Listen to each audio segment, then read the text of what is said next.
This meeting is being recorded. Hello and welcome to the Problem Gambling Podcast. I'm Barry Grant, an addiction counsellor with Extern Problem Gambling, and my co-host is Tony O'Reilly, also an addiction counsellor with the project and the co-author of the book Tony 10. And today we're delighted to have with us as our first guest on this new season the brilliant Claire Donegan, also from Carlow. I'm surrounded by Carlow people today. Who is the CEO of a new organization called Thrive Recovery, which he's hopefully going to tell us all about today, and is herself in recovery and may tell us a little bit about that today. Claire, how are you doing? I'm great. Thank you, Barry. Thank you for having me. Tell us a little bit about what Thrive Recovery is and what's going on there. Thrive, right. So we are a new organization, as you said, and the idea for this came about basically when I was in my own recovery. I'd say I was about maybe 6 or 8 months into my recovery, and I was working for an agency as an education support worker, and I'd worked for them for 5 years on and off, and I'd never say I had a great relationship with them, but I worked with them, and I was placed in Carlow at the time with this girl she'd had a stroke and she was in a wheelchair. So my job was, I'd sit in the classes and I'd take notes, and I'd help her with whatever she needed. So I was doing that for 4 months before Christmas, and then they locked down again. And so she decided to go to a rehabilitation centre. So I was out of work for that time, and didn't think much of it, just thought I'll be back in a few months doing my work. And then I got a phone call one day, and it was from the disability officer in Carlow, and she said, "I'm really sorry, but I have some bad news." And it was that this girl had died, the girl I was working with. And obviously, because I worked very closely with her, it hit me hard. But I think what hit me harder at the time was that the agency that I had worked for 5 years never rang me, never emailed me, never once got in contact with me to tell me this news. So my actual employer never even bothered contacting me. And I would see them on LinkedIn, and I would see them putting up, all these posts going, "Congratulate this person, they're 1 year working with us in the office," and they never even bothered making a phone call to me to tell me that the student I'd worked with died.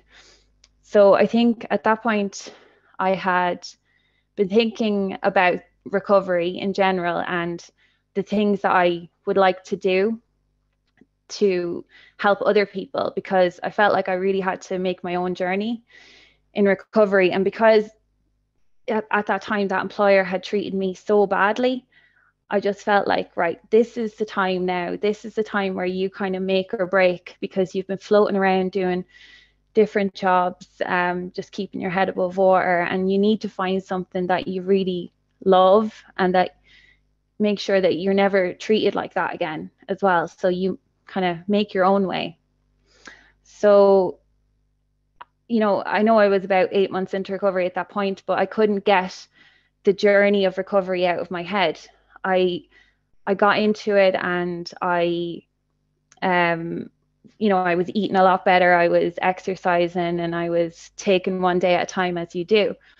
But I felt like very lonely because I hadn't done a 12-step program. I hadn't done residential, and it is a very lonely journey. And when you don't have a peer support network, it can be very hard. But so I started thinking about what are the things that I wish I had right now, and I wish I'd had the whole way through. And I kept thinking, if only there was, a program that wasn't based in a 12-step, because I hadn't related to that. And, if there was maybe some sort of platform or some sort of online group that I could access and have a peer support network built around that, it would have helped me a lot. You know, I wouldn't have felt so alone the whole way through. So I started thinking about how I was going to do this, and I started doing a diploma in coaching. I don't know what possessed me at the time. I thought maybe I should go into counseling. Then I thought, God, no, I'd be no good at that. So I thought, well, coaching, that's a good idea, and you'll get a qualification and it'll hopefully help you decide on what you want to do. And honestly, when I did it, I didn't know what I was doing. But the more I got into it, the more it really opened my mind to a different way of thinking, a different level of my own recovery that had never been, I suppose, suggested to me, but it really cemented my own way of sustaining recovery, if that makes sense. So I learned new things. I learned about values and belief systems. I never knew what, you know, self-limiting or enabling beliefs were before, and learning about that alone blew my mind. So I thought, this is fantastic, you know. So anyway, I finished that, and I'd say I probably arsed around for a long time, but I did figure out how to put that in a program with my own experience. And I think what it looks like right now is a 12-week recovery program, which is based in peer support and practical advice, but is in no way treatment. It's definitely holistic support. So that's why I suppose it's more an aftercare program. But I would say it doesn't have to be, because sometimes you will have tried everything else and maybe this is the thing that works for you. Because what I found with a 12-step program was there are kind of rules that you have to follow, and I didn't connect with that. And what I've done here is created, like, there's 60 something pages in this program. It's all very basic information on different topics, but it's not in any way saying you have to follow this. It's just, here's the information, here's some peer support along with that, and you know, you decide what's going to work for you and what doesn't. So it's just about trying to provide people with practical, you know, tools and help them connect with each other. So that's, I suppose, the other element I have to go back to is that along with the program, there is an online platform where you can have your own profile, you can have chat facilities, make your own groups, access to further support groups afterwards. So the idea is that you're never alone, and that you can decide how much or how little you want to use that, but it's always there for you. And I think my hope is that way we can build a peer support network in Ireland that doesn't have to be a system that you have to follow religiously, you know. Because I have built a peer support network, but I really went out of my way to do that. And the majority of the people I talk to probably daily are in the UK, because that's where my work brings me right now. So yeah, I do some work with other organizations at the moment as well, while we're setting this up and getting it going. But yeah, hopefully it will, you know, people will understand and connect with this program, because it's about them. You know what I mean? It's giving them hopefully all the tools that they need and people they can connect with, and they decide how to use that going forward. And you mentioned I suppose the 12-step approach there, which, look, not everybody relates to, and myself and Tony did a few episodes on it where we tried to unpack some of the stuff, and obviously millions of people around the world do relate to it, right? So, but at the same time, it's not for everybody, and there's no one approach that is for everybody. But I suppose if you're differentiating it from the 12-step approach, what specifically would differentiate it from that?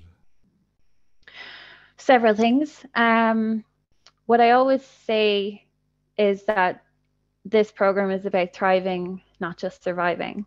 And my experience of GA, I would never say a bad word against GA, because I know that it has worked for so many people. I think it's a fantastic program if it works for you. And a lot of women will say that they don't like it because it's male dominated and there's all these kind of ideas.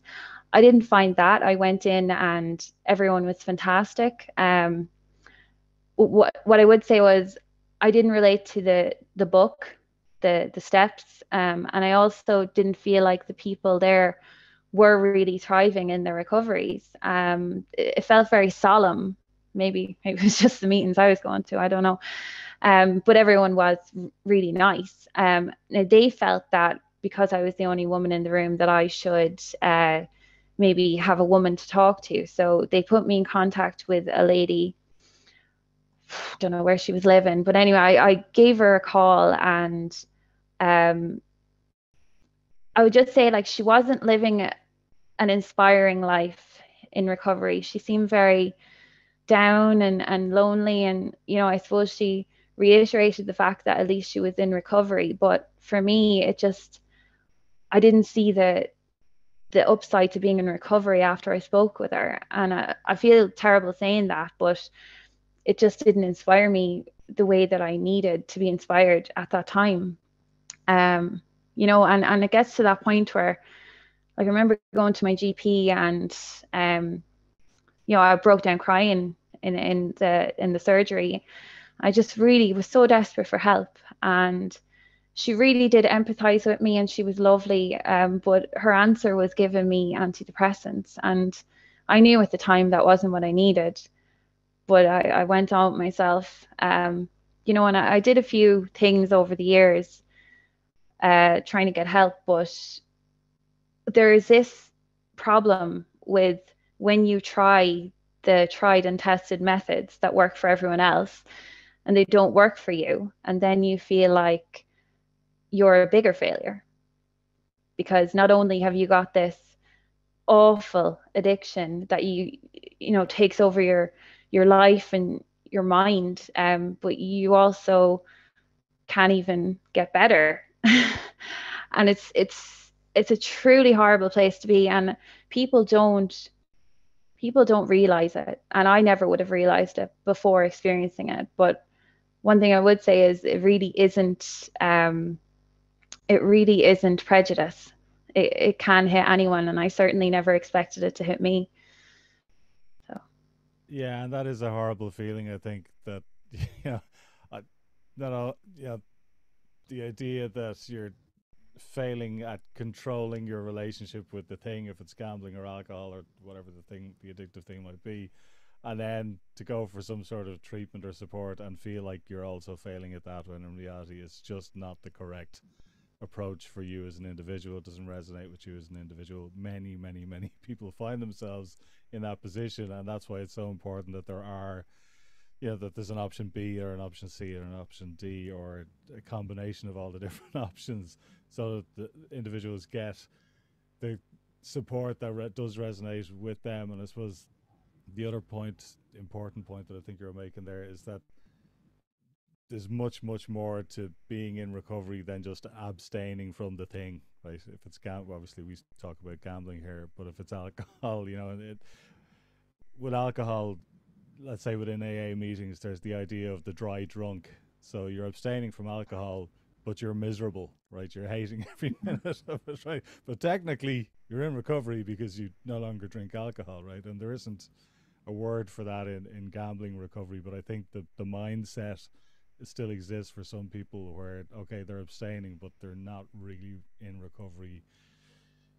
Like what I would kind of pitch to people is that ideally your life in recovery should be much more enjoyable than your life in addiction. If it's not, there's a problem there somewhere, Yeah, definitely. Tony, thoughts? Jump in there. Yeah, I suppose when Claire was speaking, the image was coming into my mind was kind of treading water. A lot of times in GA maybe or AA, it's kind of people are just existing or treading water in recovery. There's very little scope, and I think sometimes there's very little scope in the language used in the fellowships. And I'm not, again, I'd be very much of your mindset that it's something that works for millions, and it has worked. It's brilliant. It definitely held me at the start and really helped me in my early recovery. I think it helped me more so because I didn't feel alone at the time, and I felt the connection with the people rather than the process. I felt I got more out of the cup of coffee afterwards than I did out of the meetings per se. But I think it definitely recovery has to be more more than just not gambling. It has to be learn how to enjoy life again, how to live, how to get kind of happiness out of small things again, which gambling can totally take away, or any addiction can take away. And that does take sometimes a different approach. And that's why it is so important to have people develop different types of programs, because I really loved your point around, you know, I felt like I was failing at recovery. And I think that must be totally kind of just soul destroying when you feel like you're failing at the one thing that you feel should be getting you out of one thing that has been dominating your life for so long. What I felt going through my own journey of GA is that, yeah, it really worked for me at the start, but then I felt stagnant in it. And I it's something I don't use anymore as part of my recovery, but I know it's there if I need to go back into it.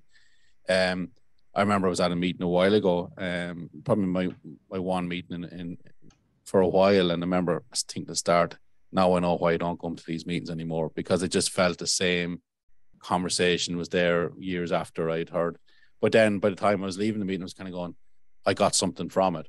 So I think it does work in that sense for lots of people. Would I use as part of my recovery? I don't, but I think I use the ethos of it, or the elements of it in my recovery. That ability to have or show vulnerability and be vulnerable, the ability to speak openly and honestly around recovery, the ability to accept it's something I can never do again.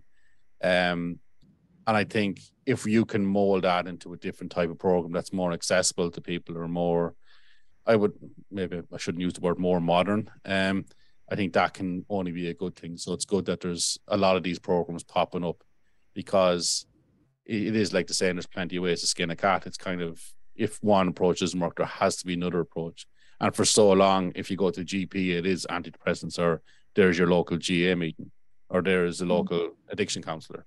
It has to be something a little bit different as well. And that's why I love the fact that you've incorporated your own experience of your coaching skills into a recovery program, and even just kind of going down through the different weeks, which I'm sure you'll talk about.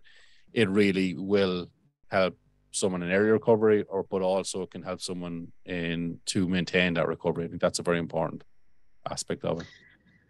Yeah, because I think it's funny, one thing you said there about GA, I accept that I can never gamble again. I think that that's something I really struggled with for a very long time. And maybe on one level, I just completely denied that from GA, and it turned me off as well. Because you're so delusional. You know, I was only thinking about this this morning, actually, about how you can be so split personality when you're in addiction. Like, I had complete self-loathing for myself, constant anxiety, depression, and I just felt awful the whole time I was in recovery. And yet I had these complete delusions of grandeur at the same time, because I would go and I would gamble every single day, every penny I had. And even when I was down to my last euro, for some reason, I really believed that last euro was going to turn into 100 and then turn into 1,000. And it's a very, very strange place to be when you're in addiction. And I mean, for me, that was a 9-year addiction. So it stole my 20s, I guess, is how I'd put it. And, you know, it's just, I look back now and I think about all the times that it took away from me.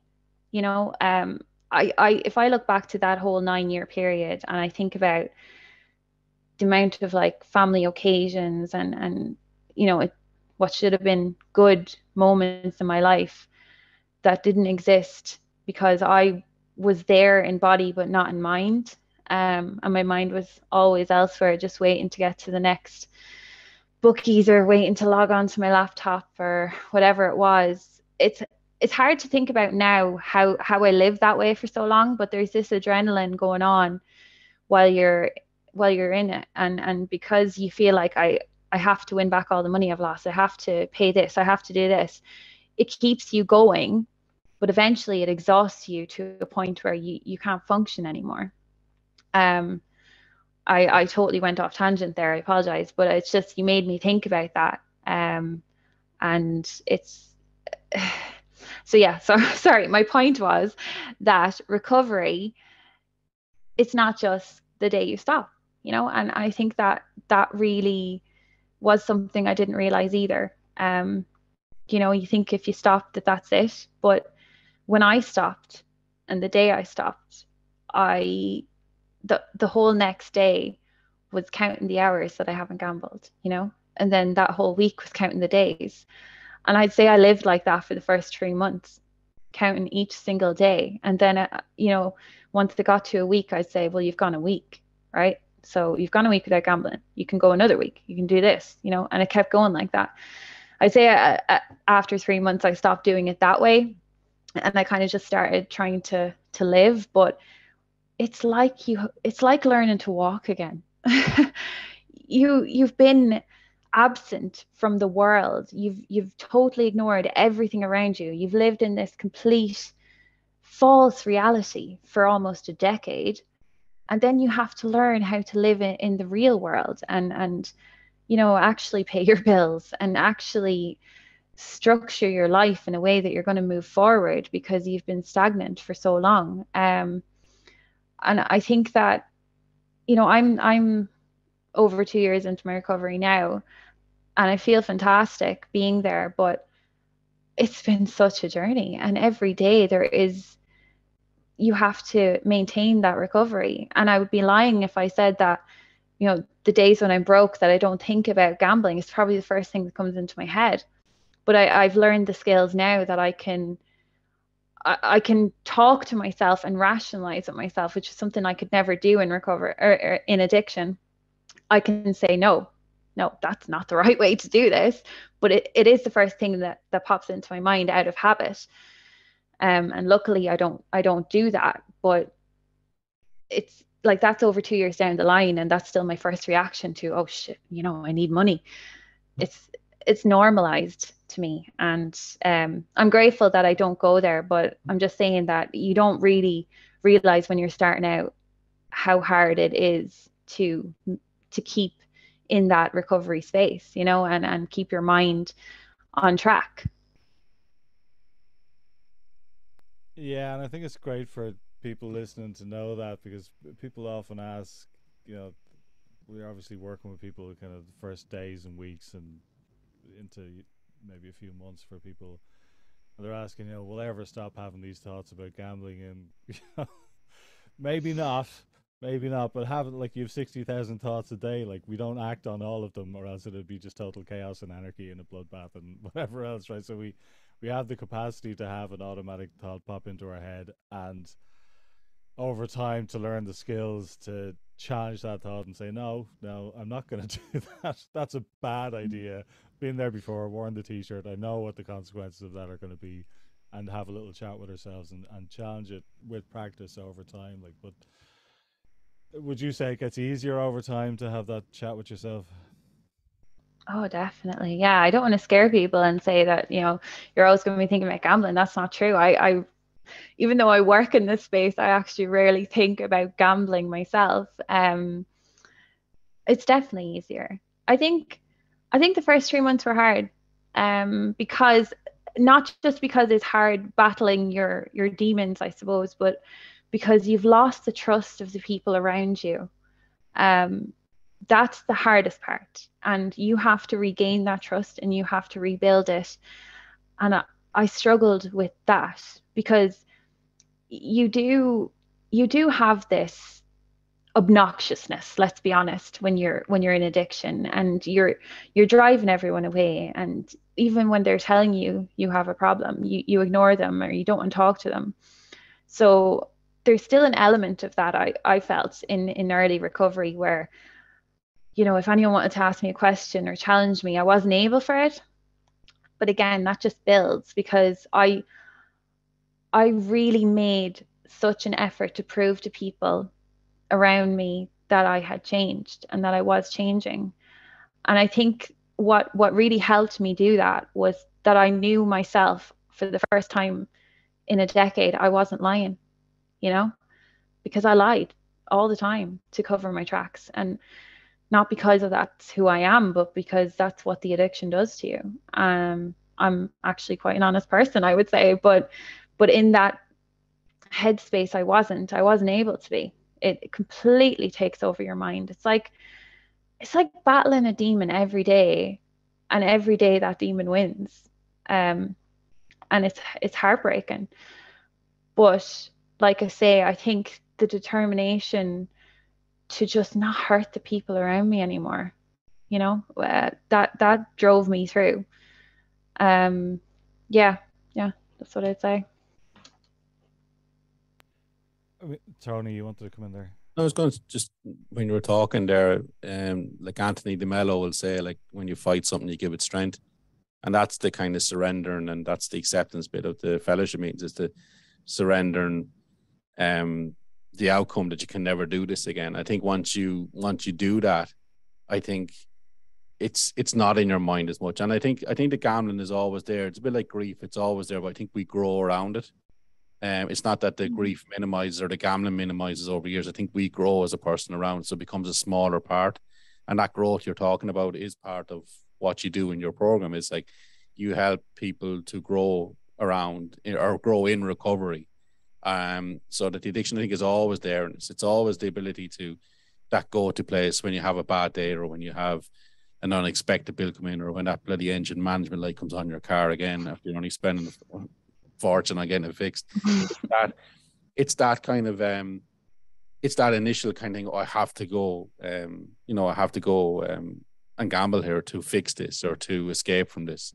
I will always talk about my smoking experience. Like, the first couple of weeks after I get cigarettes, it's kind of like you're counting the days you haven't had one, or you're kind of you're wondering, like, will I ever not feel the need to have one with a cup of coffee? And then suddenly, as you said, after a couple of months, you wake up and kind of went, geez, I had a cup of coffee this morning, I didn't think about the cigarette.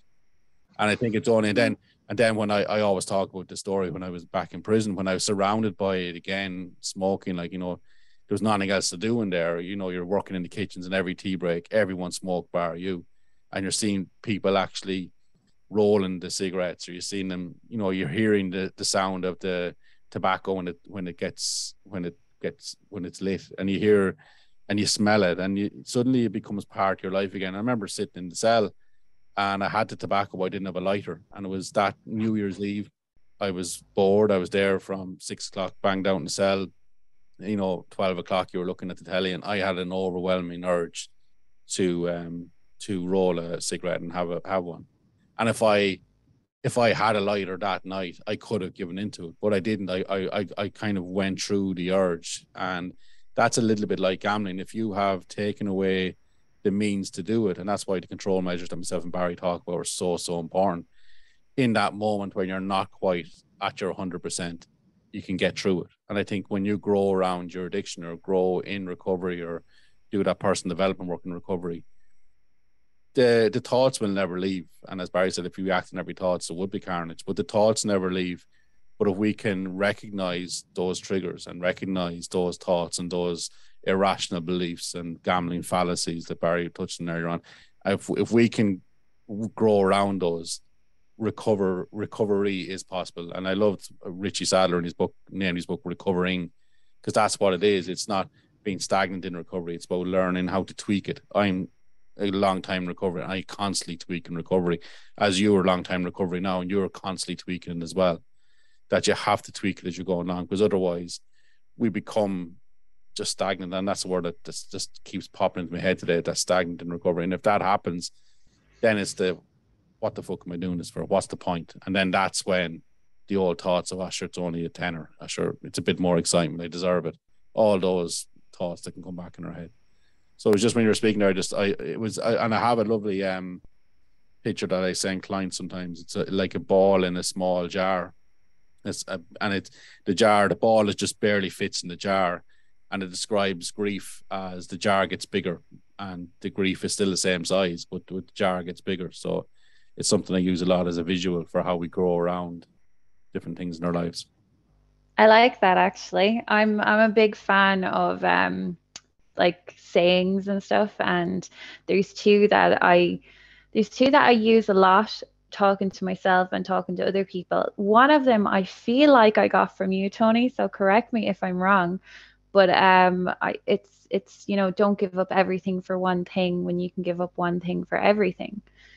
Maybe it wasn't you then. I don't know where I got that, but it really has stuck with me the whole time, because I think it's very, very powerful, because you very easily can lose everything around you because of this one thing. And realizing that and acknowledging it does help the recovery process as well. Another one is, do you know that Chinese proverb? And it's like the best time to plant a tree was 20 years ago, and the second best time is now. So I tried and failed 1,000 times, before I got there. And I'm there, as in I'm here, but I have to keep staying here. And I know that every day as well. And just something else you were saying about growing around your recovery. When I was getting into recovery, and I know I had a lot of chats with you at the time, I had this belief that I needed to be taken away. I had to go to residential, and there was no cure for me if someone didn't literally take me away and lock me up. And I was convinced for a very long time that was the only way I was going to get better. But because I had small kids, I didn't have that option. And I think in one way that was another reinforcement of, great, now it's probably the only thing that's going to help me I can't do. But what I would say now is that it was actually the best thing that ever happened to me, not having to go to residential, because I had to learn to get into recovery and sustain recovery in my own environment. And I feel like I'm a lot stronger for that, because if I had been taken away, stop gambling for 12 weeks or 20 weeks, whatever it is, and had to come back into this environment that I'd left as a bomb site, I don't think I could have done that. It's little by little, it's day by day. And that's when you go back to GA, they have some great phrases. They have some, the one day at a time, that's universal. Doesn't matter what program you're following. And the serenity prayer is another one that, everyone uses, I think. So a lot of things really are, universal. It's just how you present them and how you connect with them. And there's the other saying, I suppose, is, Johann Hari's, I use it all the time as well, about the opposite of addiction is not sobriety, it's connection. There is nothing truer, in my opinion. And I go back to that with the program, because what I really want is to see this grow as a network, and, people to connect, because I ended up, I'm going to say, basically stalking people on the internet, trying to get in contact with other people who were in recovery. And it always led me to the UK, because in the UK they were doing all this stuff that wasn't going on here, and I was fascinated. But I made great connections through it, and I still have those connections, and it helped me very quickly build a peer support network. And it was nice to feel accepted into that network. But it was a pity that I didn't really have that here, because I didn't go to the one peer support program there was. So I hope that we can create that here. And I know down the line these things will progress. It's just we're very behind, and it's really sad to see how much has been developed over there, and how little we've done here, and not through any fault, but the fact that we don't have the resources to do it. Don't start myself and Barry on a rant. No, maybe do a short rant, because I think it was, oh God, at the Hazelden clinic, but I think it might have been back in the 70s. They're trying to develop the Minnesota model. They'd already developed it, but they were trying to pilot it in Ireland, and they came out and they did a pilot of it in Ireland. It's similar to the 12-step approach, But they kind of, when they came back to Hazelden and they did their report on Ireland, they said that it would never work here because we have a post-colonial mindset and we're too secretive. I think there's probably still an element of truth in that, where if you, again, myself and Tony, you know, even if we look at the guest list on this podcast, what percentage of them are from the UK? Now, we have plenty of people in recovery in Ireland, but you know, who may not be open about it, may not speak openly about it, who certainly may not wish to come on a podcast and talk about it. And I think there is that still that kind of shadow of secrecy and shame and stigma, or not just around gambling addiction, but around many things in this country, which presents a challenge. I think it's improving. It's probably improved since the Hazelden crowd were over here somewhat. People are talking more about, say, their mental health and other things that might be going on for them in their lives. But I mean, in terms of, let's say, in your own program, like, are you looking for Irish participants to join your program at the moment? Yeah, absolutely. And of course it is a pilot right now, you know, and I've had to move the start date back to November. I had hoped for October, but it's looking more like November now, which is fine. But what we're hoping to do is pilot at least 3 groups over the next 6 months, and do it with about 6 service users per group, because I do feel like having a group is better. That's not to say that if someone came and wanted one-to-one, you know, support, that would be available to them as well. But I think it's nice because you had Lisa Walker on here last season, and Lisa's a very, very good friend of mine. And I'm sure she spoke about the New Beginnings program, which is a peer support program for women through Beth Namora in the UK, and it's Lisa's baby. So that started, I think it was May, we started that, and she asked me to be a facilitator on it. And because I did that, they were able to open it to Ireland for signposting and stuff like that, which was great. And there was, I'd say, like half the women on it were Irish. They were delighted with this and happy to have this support. One thing we kind of realized through that program was that there was 10 service users per group, and there was 2 or 3 of us facilitating. It seemed to work best when there was only maybe 5 or 6 people, and we had a 2-hour slot there. And it just felt like that was enough time. It was enough people that everyone got their chance to talk and to go through the topic and share with you know, it just worked. It worked with that number of people, and that's why I say 6, because I feel like I've learned from that, and I think any more might complicate things, and then other people don't get the chance to come in. So trying to keep it intimate enough that everyone can play their part, and if some people need more support than others, then that's fair enough. Because one thing I will say is, I think everyone has a mutual respect for each other in recovery, and maybe that's not always the case, but I've certainly found it to be a very open and safe and welcoming space once you actually enter it and embrace it. And everyone at the end of the day just wants to get better, and they just want their lives to improve. And if there's someone there who's willing to help you do that, why wouldn't you want to be a part of that? You know? I'm sold. So how can, if somebody's listening to this, like most of our, not all, but most of our listeners are in Ireland, how would they contact you to find out more about participating in the group?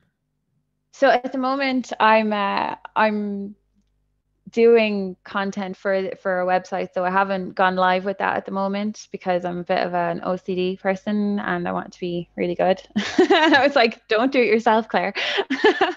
But yeah, look, on Twitter, Thrive Recovery, on LinkedIn, on Instagram, or even, you know, find me through any of those and message me. Definitely happy to chat to anyone interested in the program. Like I say, we probably won't be starting until November, but contact me anytime, and I'm happy to talk through it, and yeah, be delighted to get more people on board. Brilliant. Now, before we finish up, you mentioned something at the start about self-limiting beliefs and enabling beliefs. You better unpack those a little bit. Yeah, I'm gonna show myself off for the fraud that I am now.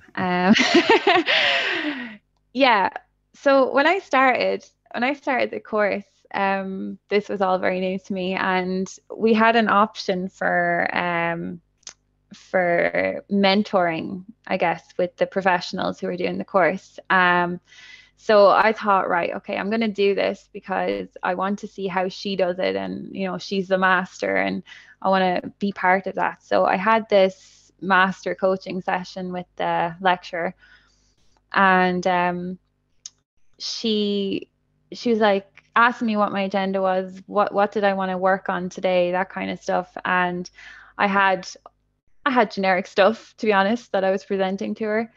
And then she just kind of cut into talking to me over and over again about my values. And I say, well, my values are this, this, this. And she go, right, but what else? But what else? You know, and she kept going. And she kind of made me think about things that I never would have thought about. And I'm writing this list, and it's suddenly a page of stuff that never even entered my head before. So that we did all that. And then we went into what I was talking about, which was, you know, a situation where I wanted to do something, but I was afraid of what other people would think if I did this, which is a normal thing. You know, we all experience that. And she kept questioning me on why I was afraid to do this. And I kept saying like that I just don't want, you know, people to think this of me or to think that of me. And she kind of reinforced through just keep questioning me. She made me realize something, which was that I was making a life decision based on what someone else thought someone else was going to think of them because of what I did. Right? So I think that was something I'd never realized before. Like, I've realized it on some level. So this self-limiting belief for me was that, you know, oh, I could never do that. I could never do that because of this reason or that reason. And then the enabling belief for me was, but why can't I do it? What's stopping me from doing it? Why would I make a life decision based on someone else's opinion? It was a completely different mindset for me. And I just, like I say, it really blew my mind. And now I would use that example talking to people. And like I say, it sounds crazy to think that you would decide something based on not even what the person you know thinks, but what they think someone else will think of them. Crazy, right? But unless someone reinforces that, sometimes you're never going to see that. It's called Twitter. Mind me when you were speaking there, and if any of my clients are listening to it, they'll probably sick of me talking with this, but I read a very interesting book recently called 4,000 Hours, Time Management for Mortals. And to talk about like 4,000 hours is the amount of time you have if you live till 80. Or sorry, 4,000 weeks, beg your pardon. 4,000 weeks time management for mortals. And it's the amount of time we have if we live to 80. So I've kind of made it up. I've roughly about 1,140 weeks left if I live till 80. And he used the analogy, which I've heard of before, of the teacher who brings in the rocks, the pebbles, and the sand, the students, and asks them to fit them all into the jar. And the students put the sand and the pebbles in, they can't fit the rocks in. And he uses the analogy of, it's a little bit like values, or a little bit like, and you could use it for values, or you can use it for things that are important in life. Like you said, like, what are the really important things in your life? Because he talks about how much time we give to things that aren't important. And, you know, like if I look at things that are important in life, it's like your, you know, relationships, family, my daughter, kind of connecting with people, music, football, reading. Work isn't even in the top 7. Sorry, Barry. But work isn't even in the top 7. But they would be kind of rocks that generally I should be putting into the jar first. And then the pebbles are the kind of work and kind of stuff like that. That's stuff that are important, but stuff that at times maybe I give too much of my time and effort. And Barry again would always be on to me to pull back from different things, because at times I tend to get OCD as well, or I wouldn't know if OCD is the right way of describing it, but I tend to kind of can't slow down at times. And what I tended to try to do over the last couple of weeks, and again, when you said values, you could do it with values. Well, what are my values that are really, really important? And what are the things then are not so important? So if you focus the majority of your time on stuff that's really important, you tend to get a life that's a little bit more fulfilled and a little bit more enriched. And the sand in my life is likes of social media, likes of Twitter, the stuff that doesn't really give a shite at the end of the day, but stuff that we think, oh, what's he going to think? What's she going to think? And then you're listening to people's opinions, and then suddenly it kind of gets in on your thinking for the day and makes you become negative thinking around a certain idea or a certain thing, and you find yourself angry at the world.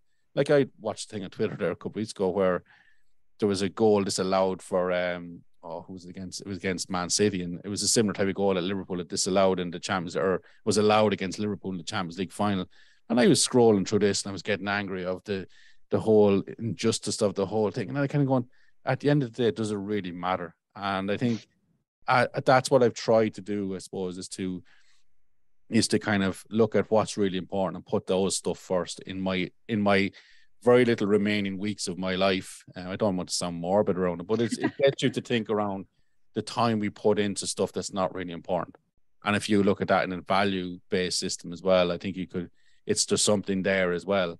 And then, yeah, we can put the pebbles in on top and we can put the sand in on top. There's space for, obviously, work is a big, important part of a lot of our lives. But the likes of the sand, like the social media or other people's opinion of you or whatever else might be there, I sprinkle a little bit of that on top. But before that would have been everything, especially in early recovery. What do people think? What are people thinking about me?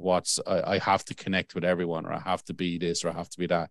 And then work, obviously, then, because it was part of my identity of how I saw myself within the world, because it would have been one thing that was taken from me in recovery, that sense of identity from the job, having lost the job of being a manager. It was a big part of trying to get back to a certain level of, well, if I'm a brilliant counselor, then I've made it in life, or if I'm this or if I'm that. And over time, I suppose, as I've grown in recovery, it's coming back to the stuff that's important, like you said, like your family. And I know you talked about your two children as well. A lot of time when we were chatting, they're front and center now as well. But at times we have to remind ourselves that at the end of the day, what we want to give the majority of our time to. And I think for so many people nowadays, it's to the likes of Facebook, to the likes of TikTok, to the likes of whatever else. I see my own daughter as well, consumed by it. And it's that kind of trying to get that balance back, but even more so tipping the balance into areas of our lives that we really want to, or that is really important to us, or that we really want to spend more time doing. So that's what kind of came up for me when you were speaking about the value system as well. Yeah, and I probably didn't explain that as best I can, because it's probably more about mindset, what I was talking about. But I mean, I suppose at the end of the day, you look at it and it's like, self-limiting is the doubting yourself, and enabling is the actually starting to believe in yourself and believe that you're capable. Because what is stopping you? It's really about questioning yourself all the time and just reasoning with yourself and saying, well, what is actually stopping me from doing this? And that was the conversation I never had with myself. I would just cut myself down and say, right, you're not able to do that. You can't achieve this because you've never done it before. But I think what they drilled into us in the coaching was, where's the evidence that you can't do this? And you look back and you go, well, there is no evidence that I can't do this. So then you go, well, maybe I can. And it's so simple. It's so simple. And yet it changed everything for me. I mean, starting a company, that's madness to me. Do you think that like 10 years ago I could have ever imagined that? No. But I just didn't let fear stop me this time, because why would I? It's a really nice place to be in recovery. And that is my point, I suppose, going forward, is that I want to see everyone do that, because you need to feel inspired. And there are a lot of inspirational stories out there, which I would be sharing with people through the program as well, because I think that they really need to know there is a life after recovery, and it is better if you let it be better. So CBT, you're after describing cognitive behavioral therapy.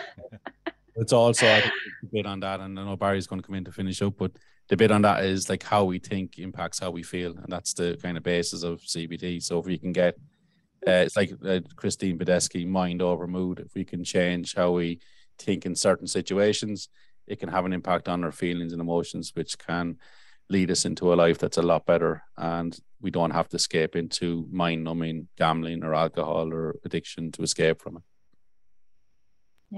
Yeah, and so many of our beliefs don't have any evidence to support them. They are irrational, not just in active addiction with gambling or any other addiction. It goes far, far beyond that. So, within that cognitive behavioral therapy model, the core beliefs, the common ones being, I'm not worthy or I'm less than. And then they drive the kind of rules and assumptions that we have about the world, and they drive the sorts of automatic thoughts that we have, that cognitive model. We might have a look at that in a bit more detail someday. But one of the things, because I suppose, just so we're not leaving our listeners confused about the word enabling, because in America, quite often the word enabling is interchangeable with empowering, and I would see what you're talking about as empowering yourself to face the fear and do it anyway, and kind of rather, because there can be confusion around the way we use enabling sometimes in the addiction world as well, where let's say family members can engage in enabling behaviors. That's not empowering, that's disempowering, where you're bailing out the person with the gambling problem, or you're facilitating the addiction in some way. Do you know what I mean? Absolutely. That's actually a very good point, because I'm going by what I've learned through a diploma and everything else, and that's just something that to me I didn't even know existed. So the word enabling to me makes sense, but yeah, you've made a very good point there. Empowering probably is more appropriate, and maybe I should change that in my program. No, not necessarily, because it does have both meanings. But I'm just, in case, because we probably have touched on enabling behaviors from the negative definition of the word previously, so just we're not confusing anybody. It can mean both things. Oh God, there was something else in there, but of course I should be taking notes here. It's gone out of my head. Well, look, I mean, that the mindset side of things, I think, is so important, because I've seen it, let's say back before I kind of started specializing more on the gambling side of things, around anxiety. Like the amount of people who go into the shop, and immediately when they go into the shop or the supermarket, the post office, whatever, they're thinking, oh, what are all the people in here thinking about me? They're thinking, oh, my hair is a mess, or why did I wear these shoes today, or my bum looks big in this, or whatever the thing is that maybe they can see my bald spot, or whatever the thing is that people are thinking about us. In reality, everybody else in the room is just as self-obsessed as you are. They're up in their own heads going, oh, what's everybody thinking about me, right? Nobody else in the world is nearly as interested in you as you are, right? That's just the nature of being a neurotic human being walking around the place, right? And that's one of the things that holds us back, is this belief that because we see ourselves sort of as the center of the universe, that people are constantly thinking all these things about us. Social media doesn't help, because that reinforces the fallacy or the delusion that people are thinking about us, and they're commenting on our comments, and they're commenting on our pictures, and that they actually have some sort of an interest in our lives, when in reality they're much more wrapped up in their own stuff. But that holds us back a lot, holds us back from doing a lot of the things that we really want to do in our lives. Like, so I think, just before we finish up, I know we're going slightly over the time here, but could you just briefly outline what the different elements of the program are? Yeah, so like it's very basic tools and information that are created by lived experience, but there's also coaching tools thrown in there. So the first step would be, using your skills to assess where you're at right now, and that's going to look different for everyone where you're coming into this recovery program. But you look at that, you assess that, and you kind of spend the first week on that. And then there's mindset, self-care and boundaries is another one, and I think it's very important to highlight, because my self-care went out the window. Like, I could have left the house in a paper bag, never would have bothered me. I could have not showered for a week. I really did not care because all I thought about all the time was gambling. So to be honest, I probably would have preferred going around not having showered and people wouldn't come near me. That's probably, you know, the thing. That's how I felt at the time. Looking at stress and sleep and how you'd manage that, and financial well-being, of course, although I wouldn't say I'm an expert on that, but we definitely cover it. Basics of life, your nutrition, your lifestyle, active lifestyle, building a support network, and goal planning, and, you know, moving forward. And then we'd have a lot of content with regard to other people's stories, or, you know, things that would hopefully inspire, but also resources that would help you if you need a different kind of to go in a different direction or access different types of supports. Like, we'll try and provide you as many as we can, and facilitate that as best we can. So yeah, like, I feel like the content is what needs to be there, but obviously this is a pilot, so it's a work in progress, and I hope that the people doing the program will help inform that as we go along, because I'm certainly not rocking up here going, I've got it cracked and I know the answers, because I don't. But I'd be very grateful to learn along with everyone else what is going to work, and they can help that. Like, it's just about helping people and building a network is really the priorities here. And just, I think that we experience so much stigma and shame in Ireland that we need to open up a different perspective to people. And you can get that through this, because, like, well, I'm the first Irish woman you've had on talking here, but maybe that'll open up to other women, and I hope it does. But I understand where they're at. But I think that we've got an opportunity here in Ireland now to raise awareness and to work together and create a safe environment for people to come forward, and we have to do that. And I hope that this program will do this, you know, and I know that you are doing that. So collaboration and, you know, just listening to each other and helping us to move forward and find what works is what's important. And I hope that through the next 6 months of this program we can make that happen, and maybe open it up to more stuff. It sounds brilliant, and it does sound like you mentioned the word holistic earlier on, like that it needs to be the whole picture, whole life, whole person, rather than just, yeah, we'll take away this thing that's really bad for you, that you have this dysfunctional relationship with that's destroying your life, and you're good to go.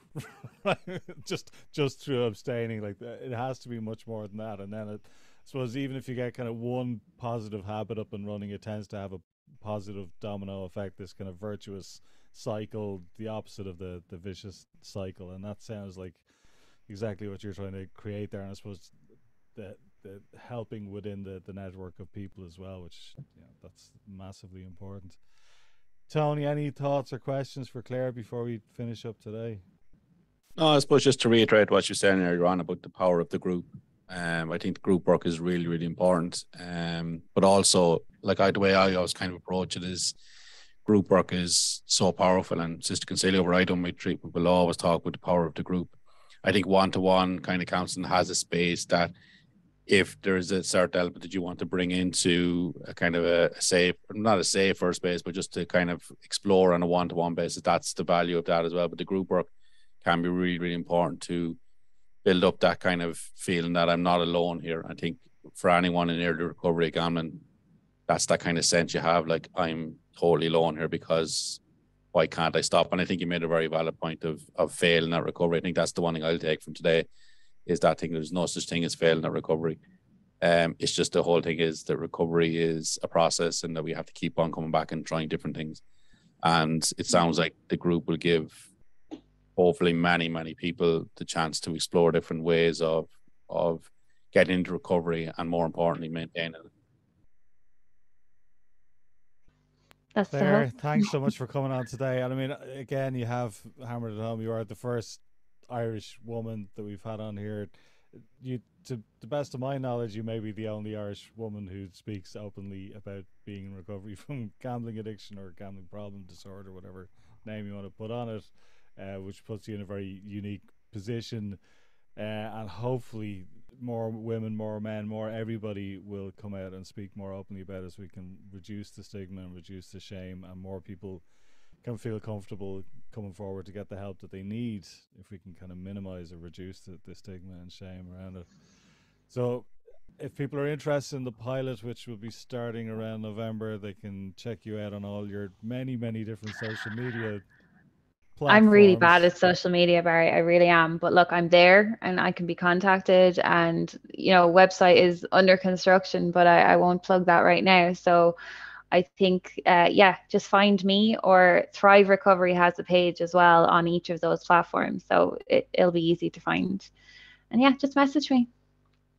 Brilliant. Yeah, certainly the program sounds really good. And obviously it's a pilot. And like you said, you're trying to learn, which is the great mindset to have going in. Like anybody who thinks they have anything cracked scares the bejesus out of me. Right? That always worries me when people think they have something cracked. If you're going in with the beginner's mind or a learning mindset, you're always going to improve whatever you're doing anyway. So Claire Donegan, CEO of Thrive Recovery, thank you so much for coming on and talking to us today. And best of luck. And we'll be talking to people and hopefully making some referrals your way for the program as well, because it sounds brilliant. Keep doing what you're doing. Take care. Thank you so much. Thank you.